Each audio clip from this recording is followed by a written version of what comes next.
Abra, halina't magtagisan, sa patalasan, sa pabilisan, sa paangasan, di kita uurungan. Kahit mahal kita na lubusan, di ko hahayaan na sa'yo ako'y uuwing luwaan. Sa pagalingan ng patalasan, ako'y lalaban. Papatunayan ko sa'yo, mas bagay tayo magmahalan. Kaya Abra, huwag kang magmalaki. Ano akala mo sa sarili mo? Higante? Huwag kang mangarap, pre. Kasing laki ka lang naman na naapakan na tae. Sabihin mo, magaling kang mag-rap? Lumalakas lang loob mo pag bata ang kaharap.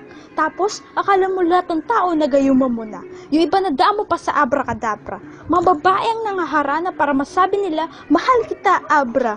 Bla, bla, bla. Walang kwenta, nakakasawa ang sagwa. Ibahin mo ako. Wala yang epekto kapag natalo mo ako sa battle na to, saka lang kita sasagutin ng oo. Pero ito talaga ang banat ko. Para sa rapistang gwapong unano. Teka, huwag kang mapipikon. Baka sa kulungan kita ipatapon. Sampol nga dyan na rap, yung medyo nakairap.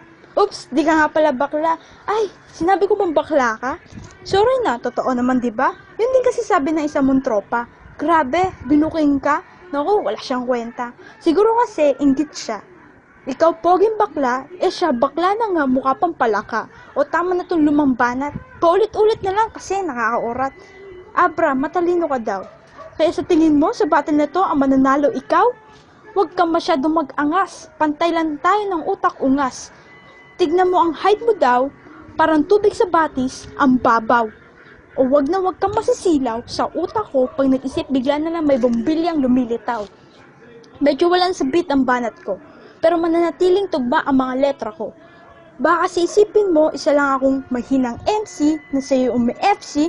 Don't worry, kasi baby, I beat you already.